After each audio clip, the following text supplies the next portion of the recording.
perfect game. High fly ball into right field. She is gone. Fernando Valenzuela has pitched a no-hitter. Play from Kershaw. This is a no-hitter. Turner in the air to center field. That ball's hit well. Martinez on the run. This is way back, and it is gone. It is a walk-off home run for Justin Turner. And for the second consecutive season, the Dodgers are going to the World Series. Bellinger hammers the ball. It's Bellinger's turn. Lifts a fly ball to left center field. Back towards the wall. It is gone. Mookie with another 3-home run game. And welcome to the Dodgers Nation post-game show. I'm your host, Doug McCain. You can follow me on Twitter and Instagram at DMac_LA. That's at DMac_LA. The Dodgers lose tonight to the Texas Rangers, one of the worst teams in Major League Baseball. A team that has a league worst minus 54 run differential. The team with the biggest run differential is your Los Angeles Dodgers, but that's why you love Major League Baseball, because you never know. We're gonna break we're gonna break down all of tonight's action. But first, you know how we get down. Let me know where you represent Dodgers Nation from tonight. Let me know in the comments. Give me those thoughts, comments, and questions about your boys in blue. Have those fire Dodger takes ready. We're going to break down all of tonight's action, but the Dodgers drop the first game in a weekend series against the Texas Rangers, and a bad loss for the Dodgers. The Dodgers go 2 for 12 with runners in scoring position. They had opportunities all night long to get runs, leadoff walks. They had back-to-back singles in the first inning, the third inning. They had opportunities, and Dustin May, that third inning, he had his issues, but Dustin May should pitch longer into games. I want to see Dustin May in that seventh inning, but we're going to break down all of tonight's action. But like I said, happy Jackie Robinson Day, August 28th, 1945. That's when Jackie Robinson meets Branch Rickey, and Branch Rickey tells Jackie Robinson, you're going to break the color barrier. So a special day in not only the history of baseball, but the history of our country. But let me know down below in the comments. We have Joseph Megazzini from DTLA. What up, Joseph Megazzini? Day one here on the Dodgers Nation postgame show. Ryan from the 323 Gabriel. Like I said, throw those zip codes, area codes, throw it all into the comments section. I want to know where you're representing Dodgers Nation from today. Joseph Megazzini couldn't handle the change of temperature. Yeah, that stadium was weird. It's like a gigantic Costco or something, and that is where the World Series could be played. That is where the National League bubble could be. So a big test for the Dodgers to see how they fare in this stadium, because that is where the Dodgers will likely be shipped to if, according to Jeff Passan, he says that's where the National League playoffs are going to be held. So a pitcher's park, and that's why the Dodgers might want to consider making a trade for a pitcher. And maybe they can take Lance Lynn with them after the end of the series. Maybe the Dodgers can, if they face Lance Lynn, maybe they can put 10 on him in the first or second inning and lower his trade value. I don't know, but after you saw what happened tonight, Jake McGee really got rocked. Jake McGee, the human fastball machine, he got lit up. He goes 1/3 of inning, 4 hits, 4 earned runs, 1 strikeout, 17 pitches. And then Dylan Floro came in. He gives up a hit. Not the best night for the Dodger bullpen. And Dustin May, he didn't pitch his best, but he pitched well enough to win. Dustin May, you want to see him start to get more strikeouts, but he was getting swings and misses, a career-high 9 swings and misses for Dustin May tonight. But let's jump into these comments here. Let's jump into these comments. Angela Land, hey Doug, Tay, sleepwalking versus one of the worst teams. Tomorrow we face the A's, could lose a series to the Rangers. Yeah, you can't drop a series to the Texas Rangers, because that's what the Dodgers need to do. They need to dominate teams on their schedule. And look, they're still 24-10, best record in baseball, 5 games in front of the San Diego Padres. I want to see Dustin May get into that 7th inning and see how he pitches against the 3rd, 4th time in the lineup. Look, Dustin May has had multiple times where he's gone north of 80 pitches in a game. Tonight, Dustin May, 6 innings pitched, 6 hits, 2 earned runs, 3 strikeouts, 80 pitches for Dustin May. He goes, I just want to see him out there. They got to take the bubble wrap off Dustin May. Take that bubble wrap off Dustin May. They're treating him like he's there, the dad in Finding Nemo, and he's Nemo. No, you got to go out there and let him pitch. Let him learn on the job. If he fails, then so what? The Dodgers are still going to win the National League. The Dodgers are still going to probably finish with the best record in Major League Baseball. Give these guys tests, and that's why you sleepwalk during a game against a inferior opponent, because you're not challenged. And I think the Dodgers tonight, not a lot of slugging, only a couple doubles. They got one by Corey Seager and one by Justin Turner. So not a great night for the Los Angeles Dodgers. I saw RIP Chadwick Boseman in the comments section. I want to point that out. It's from Rafael Santiago. Mash that heart button for a legendary actor, Chadwick Boseman. Famously played Jackie Robinson in the movie 42, a phenomenal actor. We lost a great actor today in Chadwick Boseman on Jackie Robinson Day of all days. So tomorrow will be better. From Angela Esmeralda says, hi. Randall Etheridge, what's up, Doug? Representing from North Carolina, the 28582. I hope JT is okay. Yeah, Randall Etheridge, that's a great point. Mash that hard button for Justin Turner. And maybe you don't send Justin Turner there. Maybe Justin Turner, I don't know if I like that send there. Justin Turner, we need him to stay hot and we need him to stay healthy. He is essential to the success of this club. You saw him come through in that inning to get the Dodgers offense going, and unfortunately it looks like he was hobbled. You saw him make that run. He pulls up about 5 to 7 feet from the bag, and it looked like it's something that's going to put him on the injured list, at least for a little stint for Justin Turner. And you'd hate to see it because he is the rock of this Dodgers offense. He might not be the best player in the Dodgers offense, but if you've been watching this team for years, you know that this team goes as far as Justin Turner goes. He comes through in the clutch tonight again. He's hitting 400 on the year with runners in scoring position. And Justin Turner, they send him, like I said, I don't know if I love that send there. I want to be aggressive, but you're going against the Rangers. I don't want to take any risks with Justin Turner. It's like if you have a 57 Chevy, you have a classic, you're not going to take that to the track or do races with it. So I think you got to do what you have to do to keep him healthy for the stretch run. But jump back into these comments. We got Ryan from the 323. If you have not, throw those zip codes, throw those area codes, throw your city where you represent Dodgers Nation from tonight. It's Friday night here on the Dodgers Nation postgame show. Thanks for rocking with us here after the Dodgers lose to the Texas Rangers 6-2. Their record now stands at 24-10. Need not worry, Dodger fans. You still got the best team in Major League Baseball, but tonight wasn't the sharpest performance by your boys in blue. We got maybe they shouldn't have taken a break from Shannon Potter. Ryan, did we even show up tonight? That too. Yeah, a rookie and that was a welcome to the show moment. Some of those calls on Dustin May, right on the corners right there. I thought Dustin May got some tough breaks early on in this game. Dustin May, he was really dealing. He was getting soft contact. He was getting swing and miss. You want to see him get more punch outs. Oral Hershiser mentioned it. Once he starts working on that curveball and that changeup that he got a strikeout with today, once he starts working on that off-speed stuff, you're going to see more punch outs for Dustin May. Where Dustin May, last few outings, those strikeout numbers have not been where he needs them to be.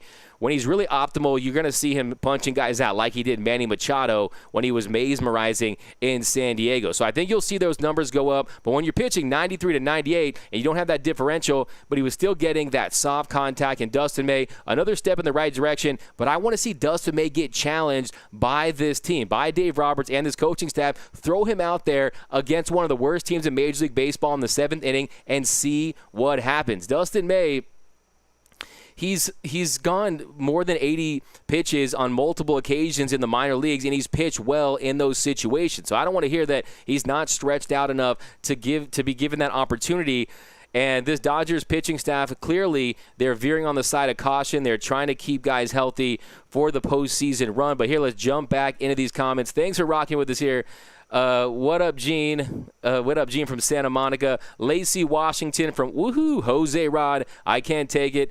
2020 sucks so bad. Tell me about it. 2020, when can it be 2021, right? It can't happen soon enough, right, guys? Ryan from El Paso, Texas. Bruce from the 918 Muskogee, Oklahoma. RISP and couldn't execute, plus McGee got shell-shocked. That's pretty much a good summation of tonight's action.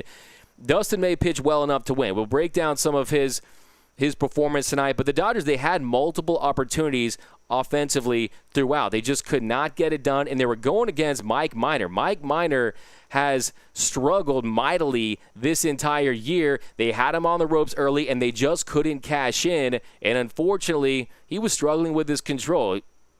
And the Dodgers just could not take advantage. I thought this was a game that the Dodgers would score tons of runs, and you see them pull away on Jackie Robinson Day. But unfortunately, the Dodgers take the loss against the Texas Rangers. Dustin May tonight. Yeah, let's look at some of those innings. Well, let's jump back in these comments here, guys. Let me know, what was the key reason why the Dodgers lost tonight? Was it the Dodgers bullpen? Was it the Dodgers offense? Who gets the share of the blame pie? I think that it's pretty evenly distributed for me today, but I want to see Dustin May pitch with a lead and pitch with some run support so that way he can start developing that changeup like we saw tonight. He was using that changeup more, working on his off-speed stuff, because, look, you got to workshop some of this stuff. He's perfecting his craft on the job, and Dustin May tonight, he goes in the first, his 1-2-3 inning, 1-2-3 first for Dustin May on 13 pitches. Second inning, 15 pitches. So he's averaging about 16 pitches per inning on the year, and he was getting that lower in the early stretch of that game. But the leadoff walks are still hurting Dustin May. That leadoff walk to Gallo there in the second, then Todd Frazier singles on a line drive to center, giving the Rangers runners at first and second, no out. And then Derek Dietrich, he hits a chopper up the middle to ground out into a pitcher's best friend. A double play right there for Dustin May. So he gets out of that jam. He gets Falefa to ground out to Kike to get the second out of the jam. So he was getting out of jams early on. And then, unfortunately, that third inning really was where he got into some trouble. That third inning for Dustin May, he gets Heineman out for the first out, and then Taveras singles on a ground ball to second. And he's got some serious wills. That's a very quick player there. He steals second. A solid throw by Will Smith, but he gets the bag. And then Chu lines a base hit right off the end of the bat to left, easily scoring Taveras, giving the Rangers a 1-0 lead. Chu going to third on a reverse pivot. Oh, by the way, that was an error by Dustin May on that reverse pivot. Not a great move by Dustin May there, pitching out of the stretch. He throws it into center field. Didn't get his legs on the throw. He'll learn from that, just tighten up some of those in-game mechanics. And then Solak bloops one into right, scoring Chu, and the Rangers take a 2-0 lead. So you saw that inning for Dustin May, his worst inning of the night where he gives up 2 runs. You were seeing Chu hit it off the end of the back. You were seeing a bloop single right there from Nick Solak. There was not hard rocket contact off Dustin May in that inning. So then he makes up for his blunder with a nice move to pick off Solak for the third out of the inning. But that inning, 2 runs, 3 hits, nobody left for the Rangers in the third. So they were taking advantage of their opportunities tonight were the Rangers. They were 4 for 10 with runners in scoring position. Only 7 left on base for the Rangers. But the Dodgers tonight, 2 for 12 with runners in scoring position, 8 runners left on base. So the Dodgers offense, they've been great all season long. The best offense in Major League Baseball by almost every metric, averaging over 5.7 runs per game. The Dodgers currently have been dominating all season long, especially with runners in scoring position. They're hitting over 300 with runners in scoring position. Unfortunately, that's baseball for you. You're not going to win them all. And tonight was a good lesson for the Dodgers because, one, you're playing in that stadium that looks like a jumbo-sized Super Costco that had some bootleg crowd noise. What was that? I mean, that was just low-quality stuff right there. And then you also are seeing that any team can be anyone in a short series. So the Dodgers, they have to be on their A game offensively, defensively, and from a pitching standpoint, look, it only takes 1 inning to blow things wide open. You saw that right there in the 7th inning with Jake McGee. So the tables really turned very quickly there. The Dodgers were getting the momentum. You were starting to see Brooks Smith, one of the senior editors at Dodgers Nation, he tweeted out that this was going to be one of those games where the Dodgers score all their runs after the 7th inning, and that's how it felt. It was going as scripted, but unfortunately, the bullpen, which has been phenomenal all season long, did not come through tonight. The Dodgers get the loss. But let's jump back into these comments. I see Wilfredo, no energy. Tay was stealing Justin Turner, worth getting him hurt. Nope, I just kind of mentioned that earlier. Doug Crosby, embarrassing. Doug Crosby, let me guess. Don't even put your city and zip code. East Lansing, Michigan. Doug Crosby at day one here. We are still the best from Angela Landa. Hard baseball emoji. I love that, Angela. That is absolutely true. Let's not lose sight of the fact that you still are rooting for the best team in Major League Baseball. And like I was saying, the Dodgers, their offense has been potent and explosive all season long. Second in slugging, second in OPS, first in home runs. This Dodger offense is a team that scores a lot of runs. They scores lots of runs, and they do it prolifically on a game-to-game basis. But unfortunately, tonight just wasn't their night. Only 2 runs, and then the bullpen didn't come through. So unfortunately, when you mix that up, that's going to lead to a loss 9 times out of 10. But let's jump back into these comments here. Joseph Magazzini, Corey might give Betts a run for MVP. I think Corey Seager is definitely is sustaining his success this season. And Corey Seager, for a while there, he was going through it for a second, but he just stepped right back up. He's first on the team in batting average. Corey Seager, he has a .312 batting average. That's first on the team. So Corey Seager, and he's hitting the ball hard. Corey Seager, he was one of the 2 Dodgers tonight to get a double, and that was a scorcher right there. I believe it was 112 off the bat for Corey Seager. So let's take a look at that inning for the Dodgers. But I do think I think that right now Mookie Betts still is the team MVP. If you just look at, he leads the Dodgers in so many offensive categories. He leads the Dodgers in OPS at 960, but Corey Seager is catching up at 955. Then if you look at some of the slugging numbers, Mookie Betts, 11 home runs. He leads the team. He leads the team in RBIs with 24, but Corey Seager is right on his heels at 23. And then hits, Corey Seager is second to Mookie Betts with 34 to 36. So by the end of this weekend, he could potentially overtake Mookie Betts in a lot of those key offensive categories. And hey, it's a great problem to have. I'm okay with co-MVPs if they're both on your squad. But hey, there's a lot of people that they're dealing with too. Don't forget about Fernando Tatis. There's a lot of players out there in this league that they're going to give the Dodgers a run for their money as far as postseason awards go. But Wilfredo Cordova, hello from the 93550. We need JT feel better. Everyone mash that hard button. Mash that hard button for JT because we need him to feel better. Patrick Gagne, how's it, Doug? From the 91748. What's up, Patrick Gagne? The Knob, oh well, can't win them all.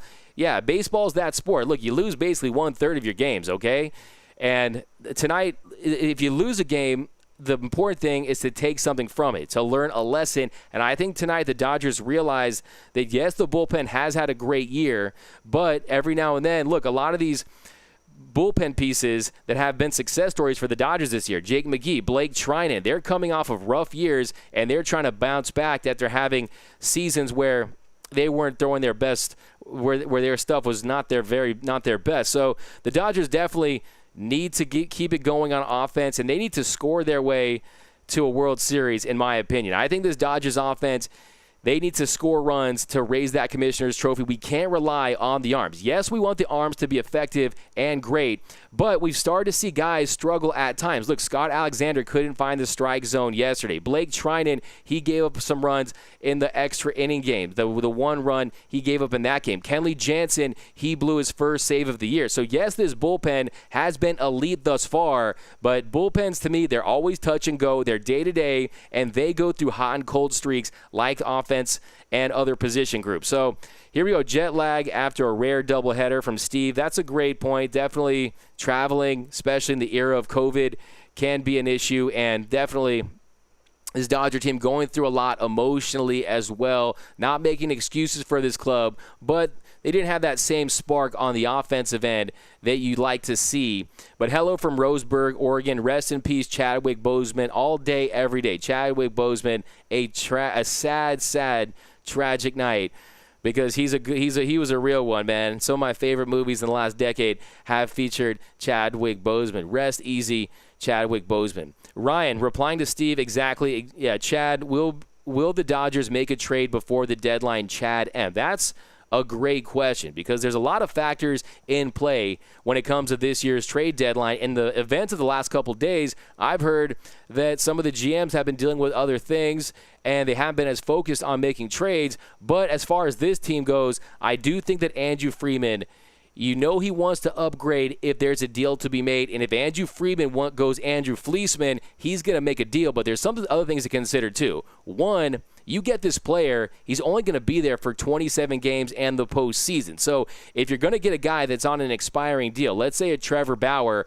and you have to give up a lion's share to give him, and do you really want that for just one season? Now, Mike Clevinger, some of the Dodger fan base, they have their opinions on Mike Clevinger. Me personally, I like the dude. I think he's effective, and I think that he brings an edge to this pitching staff. I don't like the fact that he got into it with his teammates in Plesac, but they brought him up, and he looked good in his first outing, and he's also under a couple more years of team control. So if the Dodgers, look, Hanley Ramirez wasn't on his best behavior with the Miami Marlins, and he comes here, and for the most part, Hanley Ramirez definitely was different as a Dodger. So I think a change of scenery, a fresh start could benefit a guy like a Mike Clevinger. I would definitely consider all possibilities if it means the Dodgers are better off in the end. Because, look, right now the Dodgers, they have a big two with Walker Buehler and Clayton Kershaw. After that, Tony Gonsolin, he's been amazing. We'll see how he pitches this week, and I'm extremely high on Tony Gonsolin. I think the goose is loose and the Catman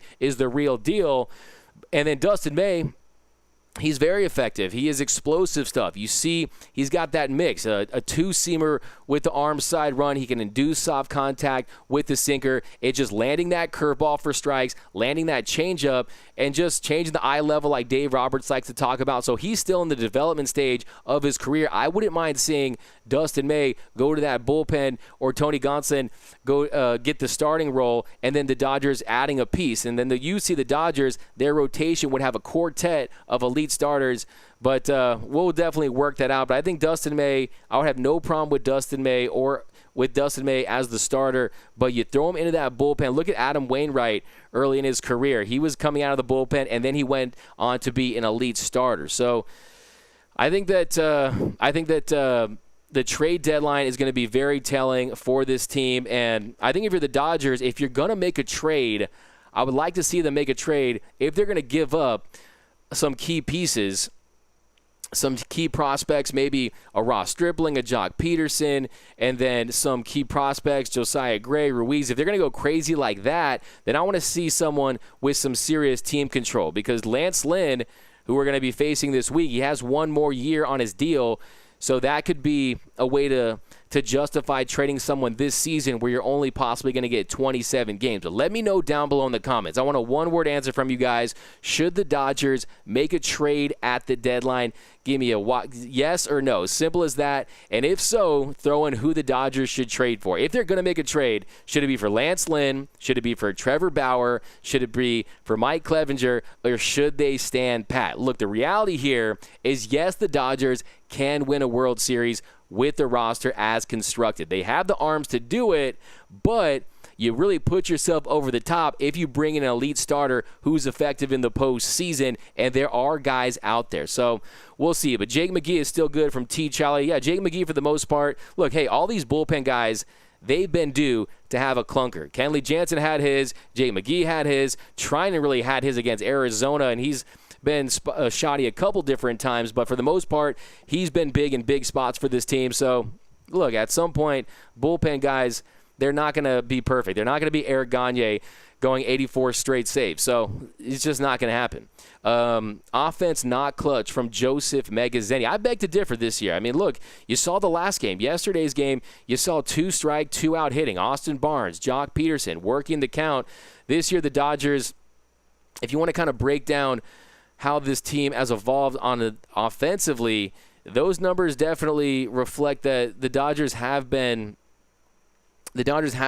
much improved in a lot of those departments that hurt them in the past. So if you look at the Dodgers on-base percentage this year, they're 6th, and that is something that you want to look at that could be improved, because last year they were 2nd, year before that they were 2nd, and in 2017 they were 3rd. And then, so from that standpoint, you want to get on base more, create more opportunities. But, hey, this team has not reached their potential as far as all firing on all cylinders yet. They still have yet to really maximize their talent. You got guys heating up. You got guys going cold.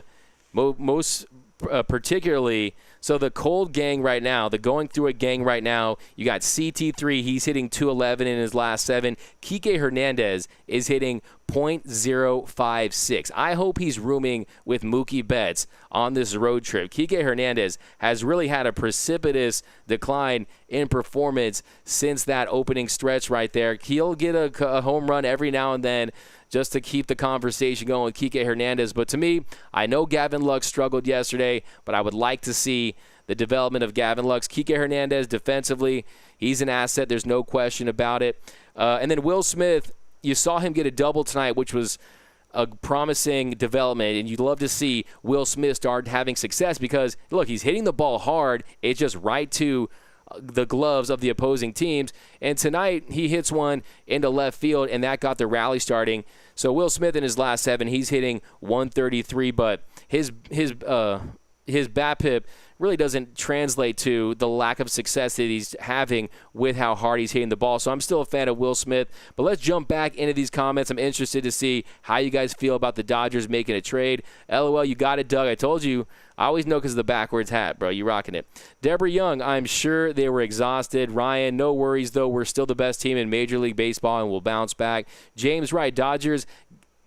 Joe Perez, replying to Doug, the bullpen are not robots from Joe Perez. Exactly. The bullpen has carried this team for long stretches this year, and the bullpen numbers are what they are. The Dodgers bullpen has been phenomenal in stretches this year, and without the Dodgers bullpen, they could be 500 this year. The Dodgers bullpen, with the lack of innings that the starters were giving them early in the year, the bullpen picked up the slack, and I think you're starting to see that now. I think you're starting to see that wear and tear early in the season have its impact on this bullpen, and the starters, they're going to need to start picking it up. So I want to see Dustin May go out there in the 7th inning. Unfortunately, it wasn't the case, and that is what led to that comeback, to that explosive inning for the Rangers there. But we'll go take a look at that inning that really cost him. But let's get a couple more of these comments here. Just a couple reminders. Be sure to go to DodgersNation.com for all the greatest content in the game. And then be sure to subscribe to the new Dodgers Nation podcast. Subscribe to the new Dodgers Nation podcast, Dodgers Dugout, spelled like D-O-U-G, out. Perfect name, I know, right? And what that is we're condensing the post-game show, having all your takes so you can hear your takes on the show, and then adding some analysis and other cool stuff. So be sure to add that wherever you pod your cast, wherever you get your podcast, you can add it. Dodgers Dugout, the newest podcast from Dodgers Nation. But here we go. Joe Perez, this is an asterisk season, so no, I wouldn't make a rent-a-player move and give up quality prospects. I think that is a great point. It's a valid point, is the perception of this season. But I think if you're a team like the Dodgers, who going into tonight had a plus 86 run differential, now it's down to plus 82 run differential, the Dodgers, they're an elite team, and if the Dodgers win it, especially with an added round, and I think that shakes things up with that 3-game series in the wild card round, I think people will say, look, the Dodgers were going to win it if it was a 60-game series, if it was a 60-game season, if it was a 120-game season, if it was a 200-game season. The Dodgers were going to win the World Series, so that's why it's important for this Dodger team to steamroll their way through the postseason. Leave no doubt, and people will consider this World Series legitimate. At least that's my opinion. Yes, of course, it's always going to be talked about that it was a 60-game season, but ask yourself this question. Look, the Dodgers, they've won 6 World Series total, 5 in Los Angeles. How many of you guys realize that the 1981 season was a shortened season where they played like 105 games that year? So the longer time goes, look, a World Series is a World Series, and I think based on the matchup, if the Dodgers play a quality opponent, I think it'll lend credence to the title. So, and especially considering we should have won in 2017. So I don't think it's created equally amongst all teams, but I think if the Dodgers win it, it'll get enough credibility to be a legitimate World Series. But Brian Alex trade Stripling Santana for Bauer. We got Luis, yes. Doug Crosby, no. Deborah Young, no. Wilfredo Cordero, no. Patrick Gagne, no. Joe Perez, no. Daria, no. Stan Aziz, Isaac Garza, no. Brian Alex trade for Bauer. Doug Crosby, replying to Joe Perez, if we win the World Series, there isn't an asterisk next to it. Yeah, I think that topic just is based on the person, because there's no real proof whether or not people will take it seriously. But to me, I think once the postseason begins, and if there's no big opt-outs and there's not a big COVID outbreak and all teams are healthy, I think you're going to look at it and say, hey, a team had to make it through that 3-game series at the beginning. I don't care how many series you have. You play a 3-game series, you're vulnerable against any team. We saw the way the Giants play the Dodgers. We saw the way a team with the worst run differential in Major League Baseball can play the team with the best Major League Baseball. I think it's more of an NCAA tournament feel. And to me, a World Series is a World Series. And look, you can also look at it this way. One, they'll win it this year, and then, hey, fine, I'm actually okay with people saying it's not legitimate, because that's going to stay in the back of these players' minds and this organization's, and they're going to say, hey, fine, we won this year, and then we'll win next year. So it'll provide more motivation to go back-to-back, but that's just my take. Here we go. Jacob Morales, offense wasn't there today. Yeah, the offense today, 7 hits for this Dodgers offense, 5 singles, 2 doubles, and a home run that was taken away. Justin Turner was robbed of a home run. And look, Justin Turner really was primed to have one of his best nights of the year, and unfortunately, he's in the training room right now. Hopefully everything's okay with Justin Turner. But let's break down this game a little more in depth here, and let's head to that seventh. Well, let's head to that 7th inning, where.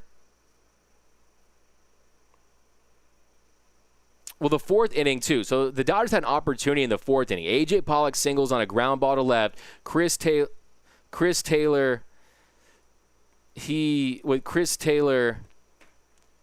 strikes out for the 2nd time on strikes. Chris Taylor going through it a little bit at the moment. And then Max Muncy singles to left, hits one on the end of the bat, gives the Dodgers runners at 1st and 2nd with 1 out. And at that point, the Dodgers were 0 for 5 with runners in scoring position. And then Will Smith flies to left for the 2nd out, bringing up Kike Hernandez with 2 up and 2 out. And then Minor punches out Kike Hernandez to strand 2 more Dodger base runners. How do you guys feel about Kike Hernandez? You think he should be in there? You think they should go with Gavin Lux? I'm interested in that topic. I think Kike Hernandez, like I said, last 7 games, hitting 56.056.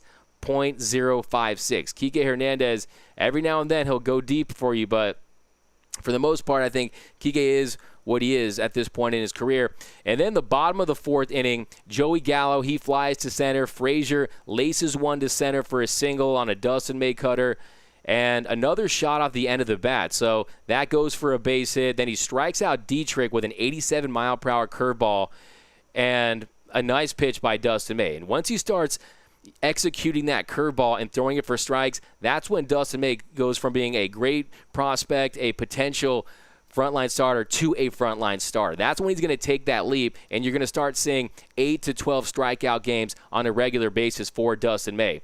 And then Kike Hernandez, he made a nice play to get Falifa for the 3rd out. And then in the top of the 5th inning, Betts gets a leadoff walk. So the Dodgers getting the leadoff runner on in multiple innings early on, but they just were unable to capitalize. Corey Seager strikes out swinging for the 1st out. Turner lines out. Bellinger flies out. Cody Bellinger, he's been playing well of late. 346 in his last 7. Tonight, not a great night for Cody Bellinger. He goes 0 for 4. You saw some flyouts, a lot of easy pop-outs for Cody Bellinger. And then the bottom of the 5th inning, he gets Heineman to ground out for the 1st out, and then I think his best pitch of the game, I think Dustin May's best pitch came in the bottom of the 5th inning on that 92-mile-per-hour changeup on the inside to get Taveras for his 3rd strikeout of the game. Then he gets Chu to pop out on a 100-mile-per-hour four-seam fastball. So a 1-2-3-5 for Dustin May. He was starting to cruise. And then a 1-2-3-6 for the Rangers. Nothing doing for that Dodgers offense. Then in the bottom of the 6th inning, he gets Solak to ground out, Trevino to ground out, walks Gallo, and then he gets Frazier to ground out. So once Dustin May gets in that groove and that sinker starts doing what it does, inducing soft contact for easy outs, getting easy fly ball outs, I think one of the big developments today, too, no home runs for Dustin May. He's given up 4 home runs on the year and none tonight. Then in the 7th inning, this is when the Dodgers offense got going. The 7th inning, Will Smith cracks a leadoff double to left, 102 miles per hour off the bat. He finally hits it hard and not right to someone's glove. And then Kike grounds to third. It was close. He almost beat it out, but he was out on the play. And then Mookie Betts, who almost never swings and misses at pitches in the zone, he does so on 2 consecutive pitches, goes down swinging for the second out of the inning. Mookie Betts tonight, he goes 1 for 4 with a walk. His average, 286 on the year. And then Seager, he drills a double to center right over Taveras' head to bring home Will Smith for the Dodgers' first run of the night, 105 off the bat for Corey Seager. Dodgers get doubles from Smith and Seager to bring up Justin Turner with runners in scoring position and 2 outs. And Justin Turner, Ginger Jesus, comes through, bangs a single to left to bring home Will Smith to tie things up at 2. And this is where the most costly event of the night took place. Justin the Burner Turner, he steals second for his first stolen base of the year. And it was a good – look, I understand the move. You want to score runs, and it was a left-hander up there. He wasn't paying attention to Justin Turner, and the Dodgers were being opportunistic there.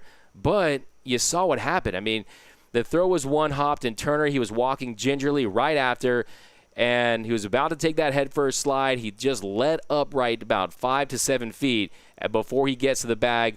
And he's hitting 400 with runners in scoring position on the year. And unfortunately, it appears that he will have a stint on the IL. I hope I'm wrong.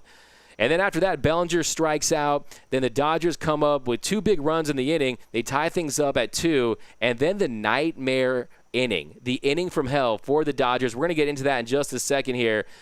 But let's jump back into a couple more of these comments. No trade for Bauer from Brian. Joe Perez, absolutely. There's an asterisk. 60-game season, my friend. Joseph Megazzini, that was my response to your earlier question about tonight.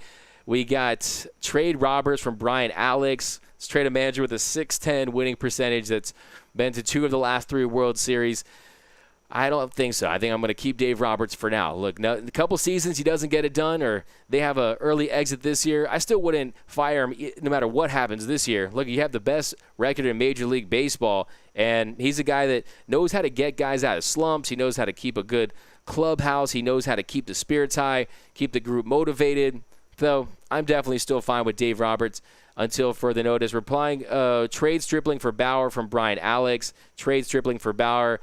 Deborah Young, in the 2020 World Series gets an asterisk. Then the Astros World Series deserves an asterisk too. That's a great point, Deborah Young. Look, the 2017 World Series, that gets the public asterisk. It's unofficial, and that's how this stuff works. You saw with the Babe Ruth home run record. You saw with Barry Bonds' home run record. You saw with Roger Clemens' strikeout records. Look, baseball is the accomplishments in baseball only go as far as the fans take them, and I think it's early. It's too early to determine if this year is going to be an asterisk season because, hey, this could be a wild playoff series, and look, these guys are going to be shipped off into bubbles, and they're going to be claustrophobic. They're not going to be playing around fans. I don't think that makes up for 100 games, 102 games per se, but I do think that it's complicated as far as there's just a nuanced year with all of the things these players are going through, off the field, on the field, coronavirus,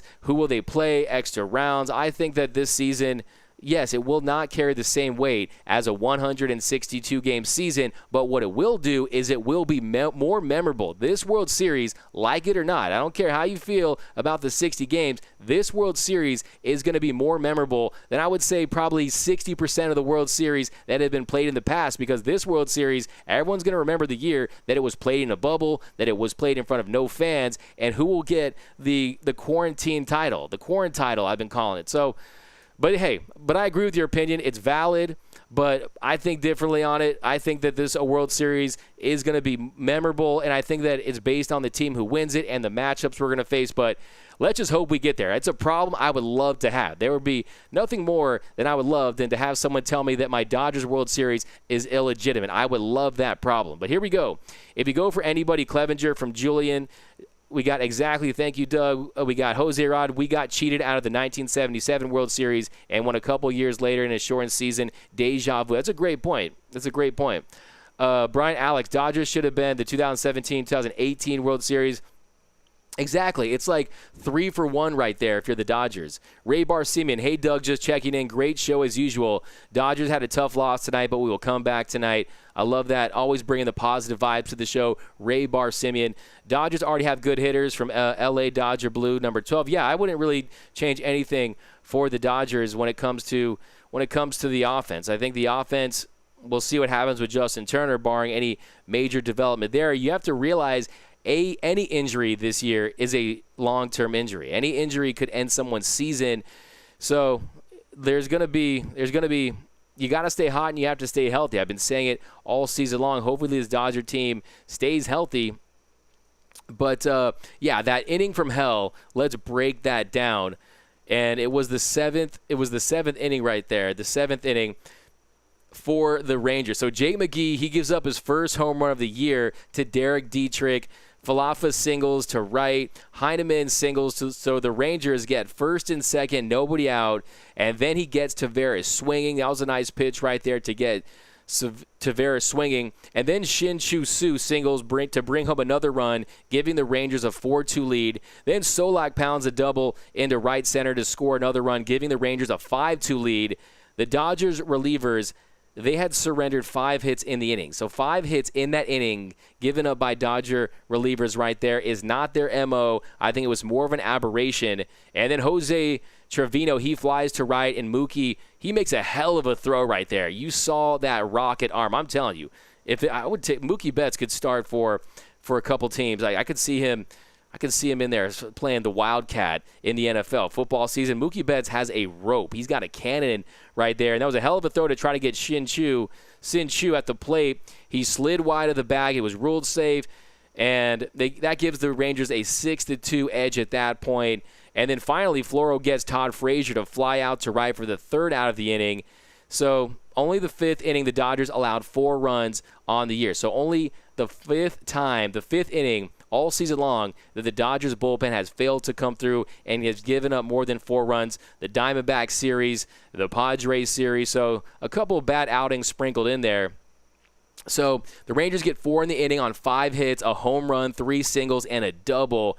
And they really just pulled away. Like Oral Hershiser was talking about, he was hoping the Dodgers would get their 12th comeback win of the year. Unfortunately, it did not happen. In the bottom of the inning, show some love to Mitchell White. His scoreless debut for Mitch White, 1 inning pitched. He gives up a hit, gets a strikeout, 22 pitches, 10 strikes. He's got to work on that command a little bit, but he made his debut. But yeah, like you mentioned earlier, Jake McGee got rocked.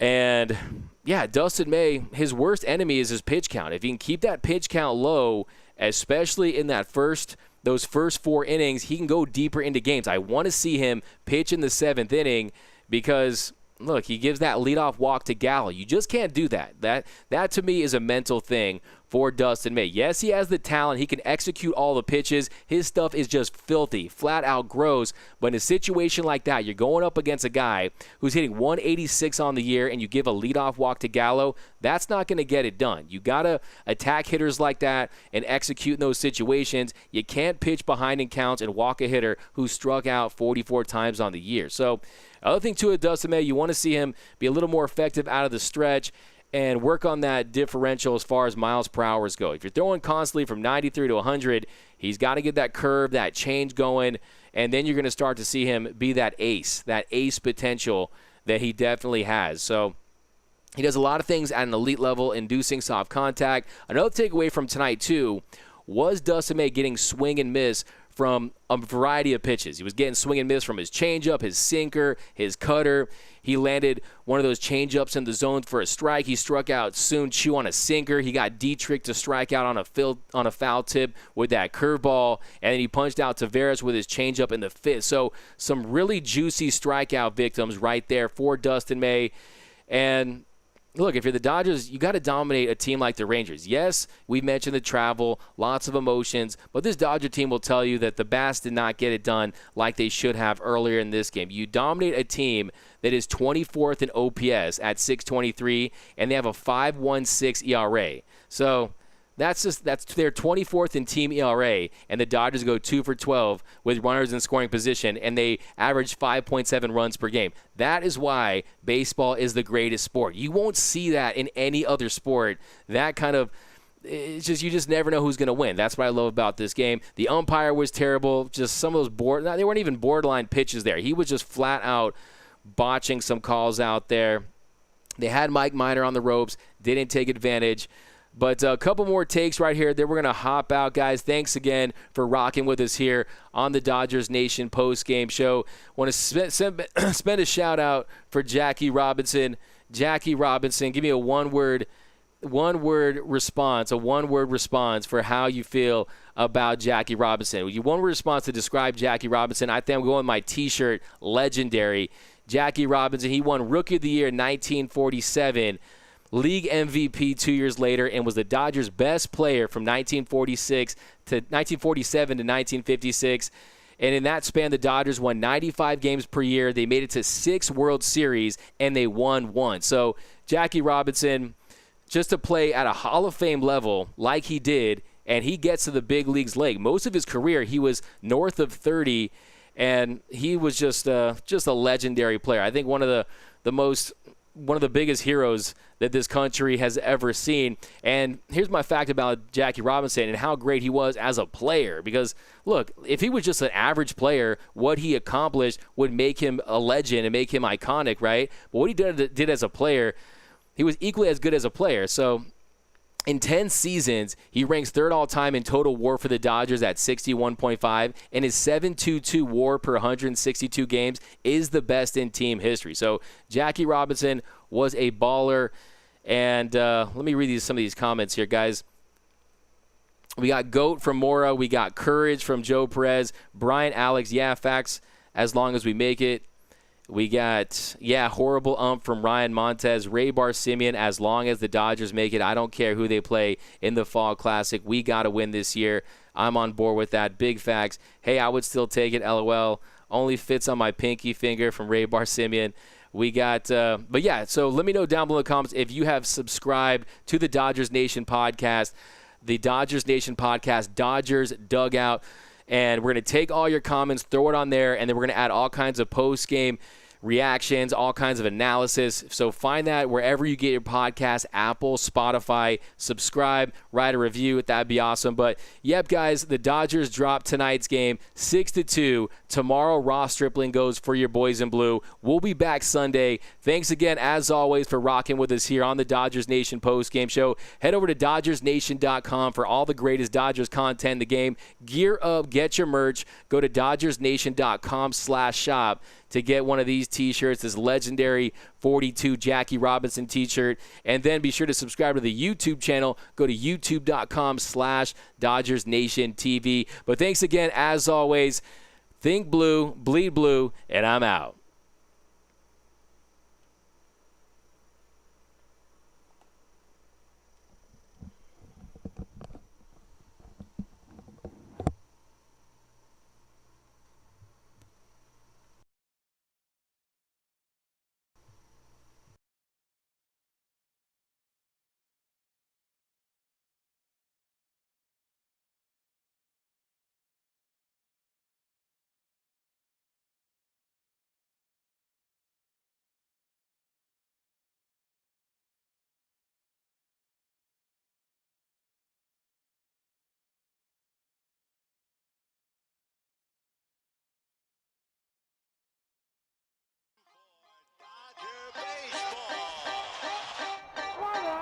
The perfect game.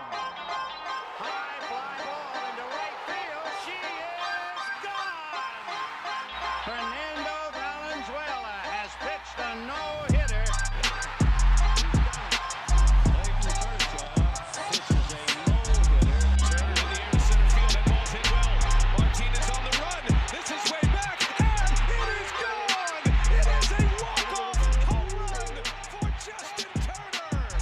And for the second consecutive season, the Dodgers are going